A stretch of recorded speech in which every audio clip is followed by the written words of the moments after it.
কিন্তু আজকের মেয়েরা স্বামীকে মানতে চায় না। স্বামীকে আর ভালো লাগে না, ভালো লাগে দেবরকে, ভালো লাগে সুন্দর সুন্দর নারী পুরুষদেরকে। না মায়েরা না, স্বামীকে মহব্বত করবা।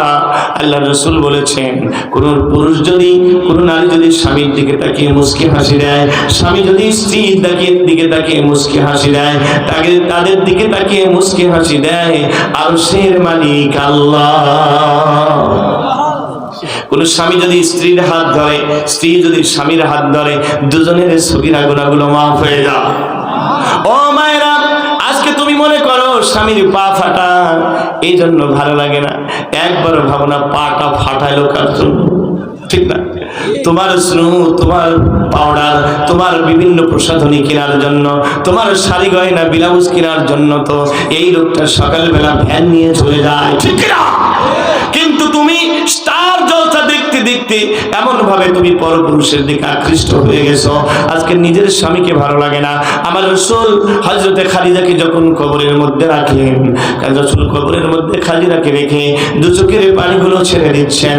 আবু বকর ডেকে বলে, ইয়া রাসূলুল্লাহ, ইয়া হাবিবাল্লাহ, সবাই চলে গেল, আপনি কি যাবেন না? আবু বকর ডেকে বলে, ও রাসূল ডেকে বলে, ও আবু বকর তোমরা যাও, আমি যাব না। আমার খাদিজাকে কবরে একা রেখে আমি যাব না। সুবহানাল্লাহ। আমার খাদিজা আমার বিপদের সঙ্গী। এই মক্কায় আমার যখন কেউ ছিল না, আমার উটের নারী ভুড়ি আমাকে চাপিয়ে দিত, পাগল বলতো, জাদুকর বলতো। ভাঙা মন নিয়ে আমি যখন বাড়িতে ফিরে আসতাম, আমার খাদিজা ডেকে বলতো, ইয়া রাসূলুল্লাহ, মন খারাপ করবেন না, ইন্নাল্লাহ লা ইউযিকা আবাদা, আল্লাহ কোনোদিন আপনাকে অপমান করবেন না। ইন্নাকা লা তাসিলুর রাহমা, আপনি আত্মীয়তার সম্পর্ক রক্ষা করেন। ওয়া তাহমিলুল কাল্লা, আপনি বিধবার বোঝা মাথায় তুলে নেন। ওয়া তাকসিমুল মাদুম, আপনি নিঃস্ব মানুষকে উপার্জন করে দেন। ওয়া তুকরিউদ দাইফা, আপনি মেহমানের সম্মান করেন। ওয়া তুঈনু আলা নওয়াইবিল হাক্কি, আপনি মজলুমের সাহায্য করেন। এত সুন্দর মানুষকে আল্লাহ কোনোদিন অপমান করতে পারে না। ইয়া রাসূলুল্লাহ, আমার সমস্ত সম্পদকে আপনাকে দিয়ে দিলাম। হযরত রাসূল বলেন, খাদিজা রে, তুমি যদি আমাকে সম্পদ দাও, আমি কিন্তু ইসলামের জন্য সব বিলি করে দেব। খাদিজা বলেন, ইয়া রাসূলুল্লাহ, আপনার যা মনে হয় আপনি তাই করেন। আমার রাসূল ইসলামের জন্য সব সম্পদকে দান করে দিলেন। একদিন রাসূল এসে খাদিজাকে বলে, খাদিজা, ঘরে কোনো খাবার আছে কিনা? হযরত খাদিজা বলে, ইয়া রাসূলুল্লাহ, আপনাকে দেওয়ার মতো কোনো খাবার আমার ঘরে নাই। নবীজি রাখতে বলেন, খাদিজা, তাহলে তুমিও তো কিছু খাও নাই। নিঃসন্দেহে এরকম করে অনেক দিন তুমি না খেয়ে থাকো, আমাকে তো তুমি বলো না। ও আমার মায়েরা, চিন্তা করে দেখেন, যেই খাদিজা ছিল মক্কার সবচেয়ে ধনী নারী, স্বামীর জন্য, ইসলামের জন্য এত দরিদ্র হয়ে গেলেন। এজন্য আমার রাসূল যখন মদিনায় হিজরত করেন, যদি বা কখনো বাড়িতে গোশত রান্না হতো, আয়েশাকে বলতেন, আয়েশা রে, আমার খাদিজার বান্ধবীকে একটু ঝোল দিয়ে আসো। সুবহানাল্লাহ। আমার খাদিজার বান্ধবীকে একটু গোশত দিয়ে আসো, একটু হাড় দিয়ে আসো। মাঝে মাঝে হযরতে আয়েশা রেগে যেতেন, বলতেন, ইয়া রাসূলুল্লাহ, আমরা এত সুন্দরী সুন্দরী নারী থাকতে আপনি কি ওই বুড়ি মহিলার কথা ভুলতে পারলেন না? আমার রাসূল আয়েশার মুখটা চেপে ধরে বললেন, খবরদার আয়েশা, আমার খাদিজার বিরুদ্ধে আর একটা কথা বলবা না, আমি তোমাকে কঠিন শাস্তি দেব।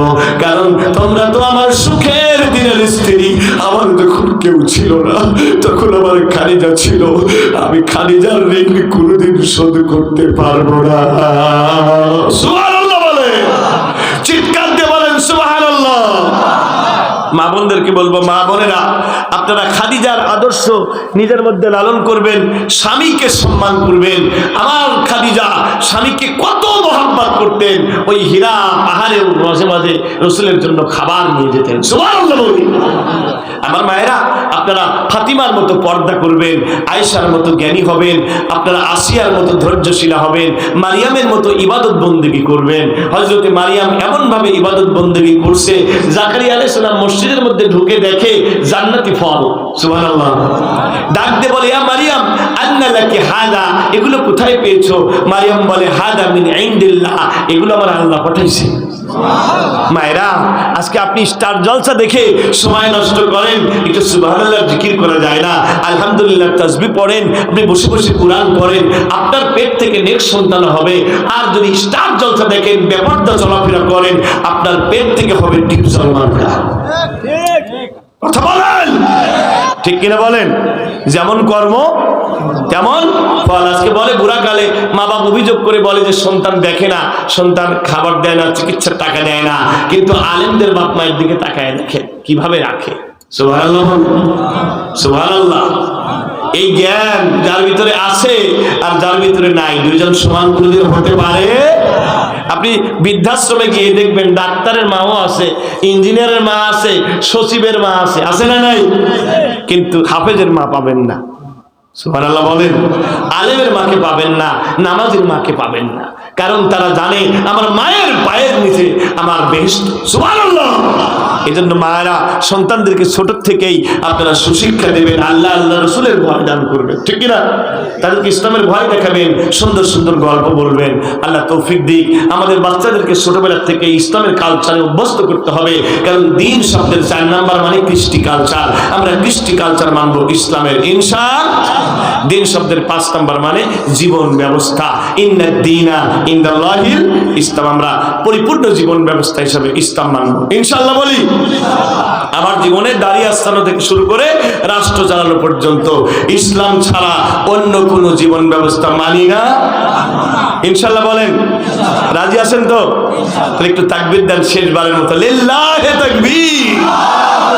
আল কোরআনের আলো ঘরে বাইরে জালো, সংসদে জালো, ডিসি অফিসে জালো, ইউনিয়ন অফিসে জালো, সব জায়গায় জালো। লিল্লাহি তাকবীর। আলেম ওলামা যেখানে, নাস্তিকরা যেখানে, সুদখোর যেখানে, নারীবাদ যেখানে। মনে থাকবে তো?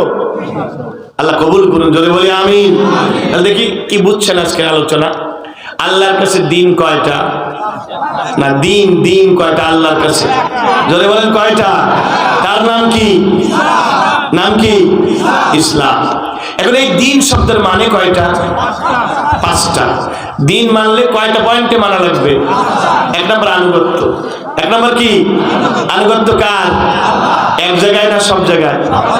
2 নম্বর দিন মানে কি? আইন। দিন মানে? দিন মানে আইন মানবো কার? 3 নম্বর দিন মানে বিচার। দিন মানে কি? বিচার মানবো, মানুষের বিচার না কোরআনের বিচার? 4 নম্বর দিন মানে কি? কালচার। দিন মানে কি? কৃষ্টি কালচার। আমাদের কৃষ্টি কালচার দাড়ি টুপি তসবিহ তাহলিল, উঠা বসা, মসজিদে যাওয়া, ঢোকা, টয়লেটে ঢোকা, পেশাব পায়খানা, প্রত্যেকটা ক্ষেত্রে নবীজির সুন্নাত কেমন ছিল জানার চেষ্টা করবো, ইনশাআল্লাহ বলি। আমরা রাসূলের সুন্নাতের উপরে বই কিনবো, রাসূলের জীবনের উপরে বই কিনবো, শামাইলে তিরমিজি কিতাবগুলো কিনবো। এখানে সুন্দর করে রাসূলের সব কথাগুলো বর্ণনা করা আছে। সুবহানাল্লাহ বলেন। একটা কিতাবের কথা শুনে যান, আপনারা লিখে নেবেন, শামাইলে তিরমিজি। নাম কি? শামাইলে। আরেকটা বই রাসূলের 24 ঘন্টা। রাসূলের 24 ঘন্টা। 24 ঘন্টার ভিতরে আল্লাহ রাসূল প্রত্যেকটা কাজ কিভাবে কিভাবে করতেন এগুলো সব কিন্তু লেখা আছে। আমরা এগুলো শিখবো, ইনশাআল্লাহ বলি। আর 5 নাম্বার হচ্ছে দিন মানে জীবন ব্যবস্থা। একটা পরিপূর্ণ জীবন ব্যবস্থা হিসেবে আমরা ইসলাম মানবো। মানুষের তৈরি আইন আর মানুষের তৈরি আদর্শ বাস্তবায়নের জন্য আমরা রাজনীতি করব না, আমরা রাজনীতি করব ইসলামী আদর্শের জন্য, ইনশাআল্লাহ বলি। আল্লাহ এই মাহফিলটাকে কবুল করুন, আমিন। এখন দোয়া করে দেওয়া হবে। দোয়ার আগে আজকের মাহফিলের সভাপতি সাহেব কথা বলবেন, অথবা আমার ভাইজান একটু শেষে যদি 2-1টা কথা বলতে চান বললে আমি দোয়া করে দেবো, ইনশাআল্লাহ।